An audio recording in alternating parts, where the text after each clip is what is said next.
তো বন্ধুসকল আমি যদি চাবলৈ যাওঁ আটাইতকৈ বেছি জব অপৰচুনিটি থকা সেক্টৰটো হৈছে মেডিকেল সেক্টৰ হয় বন্ধুসকল মেডিকেল সেক্টৰত আপোনালোকে যিকোনো ধৰণৰ মেডিকেল কোৰ্স যদি কৰে আপোনালোকৰ বাবে বেছি লাভদায়ক হয় যেহেতুকে বন্ধুসকল চৰকাৰী হওক বেচৰকাৰী সংস্থানত হওক আপোনালোকে এই মেডিকেল কোৰ্সৰ জৰিয়তে সোনকালে চাকৰিসমূহ লাভ কৰে বা আপোনালোকে নিজাববীয়াকৈ ব্যৱসায় কৰি এই কোৰ্সৰ জৰিয়তে আপোনালোকে আগবাঢ়ি যাব পাৰে হে বন্ধুসকল আজি মই আপোনালোকৰ বাবে এনে দুটা মেডিকেল কোৰ্সৰ বিষয়ে লৈ আনিছো যত আপোনালোকে গম পাব সেই মেডিকেল কোৰ্স কৰাৰ লগতে আপোনালোকৰ বেনিফিটস কি হ'ব কেনে ধৰণে আপোনালোকে এই কোৰ্সটো পঢ়িব কিমান বছৰৰ কোৰ্স হ'ব কেনে ধৰণে এন্ট্ৰেন্স এক্সাম দিব হয় বন্ধুসকল এই কোৰ্স দুটা হৈছে ডি ফাৰ্মাসী আৰু বি ফাৰ্মাসী হয় বন্ধুসকল ডি ফাৰ্মাসী আৰু বি ফাৰ্মাসী কোৰ্সটো কৰিবলৈ আপোনালোকে কেনে ধৰণে এন্ট্ৰেন্স এক্সাম দিব আৰু চৰকাৰী ইনষ্টিটিউচনত পঢ়িবলৈ হলে আপোনালোকে কিমান মাৰ্কস পাব লাগিব কেনে ধৰণে আপোনালোকে পঢ়িব কেনে ধৰণে এন্ট্ৰেন্স এক্সাম দিব অৰ্থাৎ বন্ধুসকল ডি ফাৰ্মাসী আৰু বি ফাৰ্মাসী এন্ট্ৰেন্স এক্সামৰ সম্পূৰ্ণ বিতং তথ্য মই আপোনালোকক এই ভিডিঅ'টিত জনাম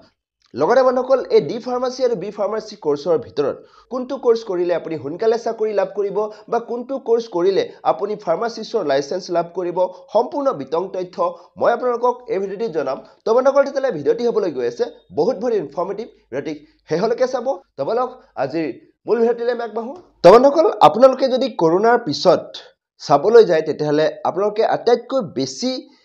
গায়ে ভুয়ে সবতে এটা ব্যৱসায় আৰম্ভ হৈছে আৰু সেই ব্যৱসায়টো হৈছে ফাৰ্মাসী ব্যৱসায় হয় বন্ধুসকল আপোনালোকে যদি চাই গায়ে ভুয়ে চহৰে নগৰে সকলোতে ফাৰ্মাসী ব্যৱসায়ৰ যি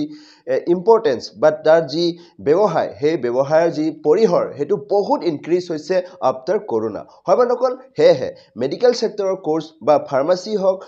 ডি ফাৰ্মাসী হওক বা বি ফাৰ্মাসী কোৰ্সৰ যি গুৰুত্ব হেতু বহুত ডিমান্ড বাঢ়ি গৈছে এতিয়া বা বৰ্তমান সময়ত হয় বন্ধুসকল এই ডি ফাৰ্মাসী হওক বা বি ফাৰ্মাসীৰ ভিতৰত কোনটো বেষ্ট হেতু যদি আমি চাবলৈ যাওঁ তেতিয়াহলে দুইটা কোৰ্সে ডিফাৰেন্ট সেক্টৰত বহুত গুৰুত্ব বা দুইটা বহুত ইম্পৰ্টেন্স হয় বন্ধুসকল ডি ফাৰ্মাসী অৰ্থাৎ আপোনালোকক যদি সোনকালে চাকৰি লাগে বা ফাৰ্মাসী লাইসেন্স লৈ পেলাই আপোনালোকে নিজৰ ব্যৱসায় আৰম্ভ কৰি নিজে বস হ'ব বিচাৰে তেতিয়াহলে আপোনালোকে ডি ফাৰ্মাসী কৰি পেলাই লাভদায়ক হ'ব কাৰণ বন্ধুসকল ডি ফাৰ্মাসী দুবছৰীয়া কোৰ্স কৰাৰ পাছতে আপুনি নিজাববীয়াকৈ ডি ফাৰ্মাসীৰ জৰিয়তে বা ডি ফাৰ্মাসী কোৰ্সৰ জৰিয়তে ফাৰ্মাসিষ্ট লাইসেন্স লৈ পেলাই আপুনি নিজাববীয়াকৈ ব্যৱসায় কৰি পেলাই নিজে বস আকাৰে আপোনাৰ ব্যৱসায় আগবঢ়াই লৈ যাব পাৰিব বা আপুনি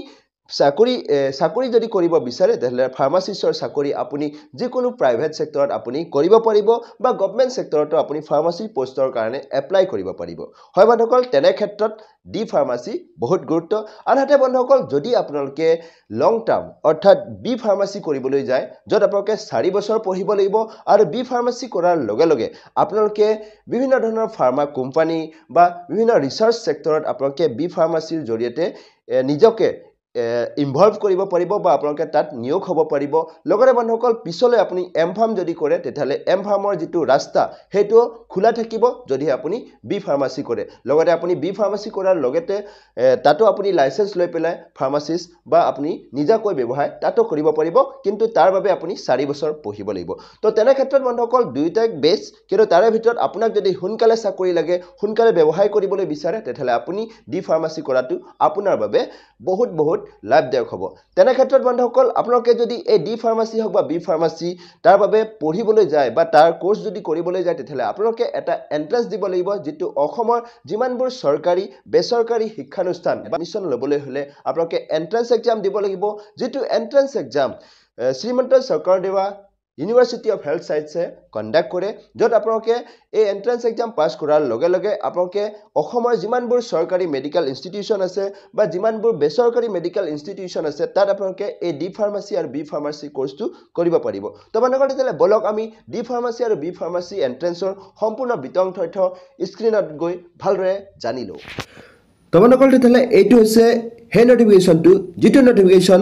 ফাৰ্মাসী এন্ট্ৰেন্স এক্সামৰ হয় বন্ধুসকল যোৱা 25 এপ্ৰিল তাৰিখে এই নটিফিকেশনটো আউট কৰিছিল যেটো Srimanta Sankardeva university of health সায়েন্সে ডি ফাৰ্মাসী আৰু বি ফাৰ্মাসী কোৰ্সৰ কাৰণে তেওঁলোকে ইনভাইটেশন দিছে বা ইনভাইট কৰিছে তেওঁলোকে এপ্লাই কৰিব লাগিব এটা কোনসকল শিক্ষাৰ্থী এপ্লাই কৰিব পাৰিব আৰু এপ্লাই কৰিবলৈ সময়সীমা কিমান দিছে আমি যদি হেতু চাবলৈ যাওঁ তেতিয়ালে যোৱা 30 এপ্ৰিলৰ পৰা এপ্লাই প্ৰক্ৰিয়া চলি আছে আৰু অহা 23 মে পৰ্যন্ত আপোনালোকে এই ডি ফাৰ্মাসী আৰু বি ফাৰ্মাসী কোৰ্সৰ কাৰণে এপ্লাই কৰিব পাৰিব হয় বন্ধুসকল ইয়াৰ কাৰণে আপোনালোকে जी एग्जाम सेंटर हबो हे एग्जाम सेंटर तो या तेलुके दिसे गुवाहाटी डिब्रुगढ़ सिलचर जोरहाट बरपेटा तेजपुर डिफु नगाँव नलबारी लखीमपुर धुबुरी कोकराझार एकिटा सेंटर आपलोके ए डी फार्मासी और बी फार्मासी एंट्रेंस एग्जाम तो দিব পাৰিব আৰু তেলুকে কন্ডাক্ট কৰিব অহা 8 জুন 2025 তাৰিখে হয় বন্ধুসকল 8 জুন তাৰিখে তেলুকে এই ডি ফাৰ্মাসী আৰু বি ফাৰ্মাসী কোৰ্সৰ এন্ট্ৰেন্স এক্সাম তো কন্ডাক্ট কৰিব তাৰ বাবে আপোনালোকৰ যি এলিজিবিলিটি ক্ৰাইটেৰিয়া হেতু যদি আমি চাবলৈ যাওঁ তেতিয়ালে ইয়াত তেলুকে দিছে এলিজিবিলিটি ক্ৰাইটেৰিয়াটো বন্ধুসকল আপোনালোকৰ হাই সেকেন্ডাৰী পাস তাৰ আগতে বন্ধুসকল আমি এটা কথা জানিলো যে এই এন্ট্ৰেন্স এক্সামটো কেনেকুৱা ধৰণৰ হ'ব বা ইয়াৰ প্যাটাৰ্নটো কেনেকুৱা তো বন্ধুসকল এক নম্বৰ তেলুকে কৈছে যে the entrance examination shall be held on 8 June 2025 হয় বন্ধুসকল 11 বজাৰ পৰা 1 বজাৰ ভিতৰত আপোনালোকৰ এই এক্সামটো কন্ডাক্ট হ'ব অৰ্থাৎ দুঘণ্টিয়া এক্সাম হ'ব there shall be one paper consisting of 100 objective type multiple choice question that means MCQ for English physics chemistry and biology or mathematics হয় বন্ধুসকল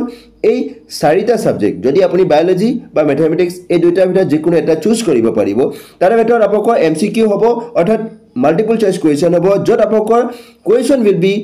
of HS science standard hoy banokol apokor high secondary science jitu hoy high secondary level or question ahibo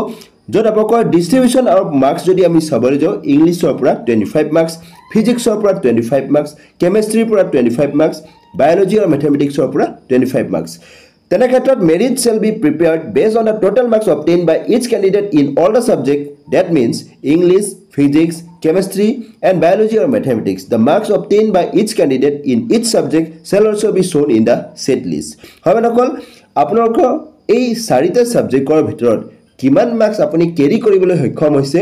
tar bhittit ba tar oporot bhitti kori apnalok merit list to prepare kora hobo हे কথাটো ইয়াত তেলুকে কৈছে লগতে বন্ধুসকল আপোনালোকৰ যেটো minimum qualifying exam হ'ব বা আপুনি কিমান মাৰ্কস পালে আপুনি পাস কৰিব হেতু তেলুকে ইয়াত মেনশন কৰি দিছে যদি আপুনি ফাৰ্মাসী ডি ফাৰ্মাসী বা বি ফাৰ্মাসী কৰিবলৈ যায় আৰু গভৰ্ণমেন্ট ইনষ্টিটিউচনত কৰিবলৈ বিচাৰে দেন আপুনি জেনাৰেল ক্যান্ডিডেট যদি হয় তেতিয়ালে আপুনি মিনিমাম 30% পাব লাগিব অৰ্থাৎ 100 ৰ ভিতৰত আপুনি 30 মাৰ্কস কেৰি কৰাটো বাঞ্ছনীয় আনহাতে আপুনি যদি ৰিজাৰ্ভ ক্যাটেগৰী এসটি এসসি আৰু ওবিসি এনসিএল হয় বা আপুনি যদি পিডব্লিউডি ক্যান্ডিডেট হয় তেতিয়ালে আপুনি 20% পালে হল 20 পার্সেন্টাইল কথা কৈছে অর্থাৎ এহৰ ভিতৰত আপুনি 20 নম্বৰ পাব লাগিব আনফালে আপুনি যদি প্ৰাইভেট ইনষ্টিটিউচন ইয়াত তেলুকে কৈছে প্ৰাইভেট ইনষ্টিটিউচনত দুটা ভাগ কৰিছে এটা হৈছে ম্যানেজমেন্ট কোটা আনফালে আপোনালোকৰ যেটো বাকি যেটো 50 ৰেষ্ট অফ 50 সিটস কি হ'ব হেতু তেলুকে ইয়াত ডিসিশন লৈছে যে যদি আপুনি ম্যানেজমেন্ট কোটাত পঢ়িব বিচাৰে দেন আপুনি প্ৰাইভেট ইনষ্টিটিউচন হলেও 20% পাব লাগিব জেনাৰেল ইডব্লিউএছ ক্যান্ডিডেট সকলে এসটি এসসি সকলে 18% আৰু দিব্যাং ক্যান্ডিডেট সকলৰ কাৰণে 15% অৰ্থাৎ এটো হৈছে 50% অফ ম্যানেজমেন্ট কোটা অৰ্থাৎ যদি প্ৰাইভেট ইনষ্টিটিউচন এখনত এহটা ইনটেক আছে তাৰে ভিতৰত 50 ম্যানেজমেন্ট কোটা থাকিব 50% ম্যানেজমেন্ট কোটা থাকিব 50% তেলুকে মেৰিট বেসিছত এডমিশন দিব তাত আপোনালোকৰ 18% লাগিব জেনাৰেল আৰু এসটি এসসি সকলৰ কাৰণে 15% আৰু দিব্যাং ক্যান্ডিডেটৰ কাৰণে 15% বন্ধুসকল আপোনালোকে ইয়াত ভুল নেযাব ইয়াত মাত্ৰ আপোনালোকক কেৱল আৰু কেৱল qualifying marks or কথা কৈছো অৰ্থাৎ আপুনি ইমান পালে কোৱালিফাই কৰিব কিন্তু আপুনি কিমান মাৰ্কস পাইছে হেতৰ ওপৰত হয় আপুনি এডমিশন লব বা এডমিশন পাব আপুনি যিমান মাৰ্কস কেৰি কৰিব পাৰিব হিমানে আপুনি আপোনাৰ যেটো কাউন্সেলিং হুনকালে কৰি পেলে এডমিশনটো লব পাৰিব আপুনি ভুল নেযাব যে মই ইমান পালে হল মই ইমান পালে এডমিশন পাই যাম তেনে নহয় আপুনি যিমান পাৰে যিমান বেছি মাৰ্কস কেৰি কৰিব হিমানে আপোনাৰ এডমিশনৰ ক্ষেত্ৰত সুবিধাজনক হ'ব হয় বন্ধুসকল ইয়াত তেলুকে এলিজিবিলিটি ক্ৰাইটেৰিয়া তেলুকে কৈছে যে ডি ফাৰ্ম হক বি ফাৰ্ম হক আপোনালোকৰ যেটো হাই সেকেন্ডাৰী পাস হ'ব লাগিব আৰু কিহত আপোনালোকৰ সায়েন্স ষ্ট্ৰীমত হয় বন্ধুসকল ইয়াত আৰ্টছ ষ্ট্ৰীম বহুত ক্যান্ডিডেটে হদি থাকে যে আৰ্টছ ষ্ট্ৰীম বা কমাৰ্চ ষ্ট্ৰীমৰ ষ্টুডেন্ট সকলে ডি ফাৰ্মাসী কৰিব পাৰিব নে নাই তো বন্ধুসকল ইয়াত তেলুকে একদম স্পষ্টভাৱে তেলুকে মেনশন কৰিছে যে আপুনি high secondary pass হ'ব লাগিব science or equivalent examination with English physics, chemistry and biology or mathematics from recognized board, council, university without grace mark. হয় মানুহসকল গ্ৰেছ মাৰ্ক নোপোৱাকৈ আপুনি হাই ছেকেণ্ডেৰী পাছ কৰিব লাগিব. However, the students passing 10+2 qualification from non-formal or non-classroom based schooling such as National Institute of Open Schooling, Open School System of State, etc. shall not be eligible for admission to B.Pharm course. ইয়াত আপোনালোকক এটা কথা ইয়াত mention কৰিছে যে আপোনালোকে D.Pharm হওক বা B.Pharm কৰিবলৈ যাওঁতে আপোনালোকে হাই ছেকেণ্ডেৰী ছায়েন্স ষ্ট্ৰীমত পাছ কৰিব লাগিব. আনহাতে বহুত কেণ্ডিডেট এনেকুৱা আছে যিয়ে অপেন স্কুলৰ জৰিয়তে হাই ছেকেণ্ডেৰী পাছ কৰিছে, নিয়জৰ জৰিয়তে হাই ছেকেণ্ডেৰী পাছ কৰিছে. তেনে ক্ষেত্ৰত আপোনালোকে নিয়জ বা যিসকল অপেন স্কুলৰ পৰা তেওঁলোকে হাই ছেকেণ্ডেৰী পাছ কৰিছে তেওঁলোকে B.Pharmটো কৰিব নোৱাৰে, কিন্তু D.Pharm ডিপ্ল'মা ইন ফাৰ্মাচী সেইটো আপোনালোকে কৰিব পাৰিব. হয় মানুহসকল তেওঁলোকে ইয়াত কেৱল আৰু কেৱল B.Pharmহে কৰিব নোৱাৰে কৈছে, মানে D pharmacy আপোনালোকে কৰিব পাৰিব. লগতে তেওঁলোকে কৈছে যে candidate must be a minimum of 17 years on 31st December of the year in which admission is sought. হয় মানুহসকল আপোনালোকৰ মিনিমাম 17 years হ'ব লাগিব, তাৰ ওপৰঞ্চি এজ লিমিট আপোনালোকৰ ইয়াত দিয়া নাই. ৰিজাৰ্ভেশ্যন কেনেকুৱা থাকিব as per government rules হ'ব, যেটো আমাৰ ষ্টেট গভৰ্ণমেণ্টৰ যেটো rules সেই rules মতে আপোনালোকৰ ৰিজাৰ্ভেশ্যন লাভ কৰিব.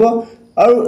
ডিটেইলছ ভাবে তেওঁলোকে এটা এই নোটিফিকেশনটো দিয়া আছে, আৰু এই নোটিফিকেশনটো মই আপোনাক ডেসক্ৰিপচনত লিংক দি দিছো, আপোনালোকে নিজে ডাউনলোড কৰি পেলাই ভালদৰে চাই আপোনালোকে এই দিটো নোটিফিকেশন এই নোটিফিকেশনটোৰ বিষয়ে ভালদৰে জানিব পাৰিব. তেওঁলোকৰ তেতিয়ালে এইটো আছিল আপোনালোকৰ ডি ফাৰ্মাসী আৰু বি ফাৰ্মাসী এন্ট্ৰেন্স এক্সামৰ সবিশেষ. তেওঁলোকৰ তেতিয়ালে ইতিমধ্যে আপোনালোকে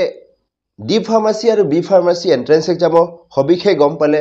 কিমান মাৰ্কস পালে আপোনালোকে এন্ট্ৰেন্স এক্সামটো কোৱালিফাই কৰিব, বা কোনটো সাবজেক্টৰ বা কেনেকুৱা সিলেবাস হ'ব, এক্সাম প্যাটাৰ্ন কেনেকুৱা ধৰণৰ হ'ব, কিমান মাৰ্কছৰ এক্সাম হ'ব, সম্পূৰ্ণ তথ্য গম পালে, বা আপোনালোকে গম পালে যে কোনটো কোৰ্স আপোনাৰ বাবে বেষ্ট হ'ব, সুইটেবল হ'ব. তোমালোকৰ তেতিয়ালে এই ভিডিঅ'টি শেষলৈকে চোৱাৰ বাবে আপোনাক অশেষ ধন্যবাদ. জয় আই অসম.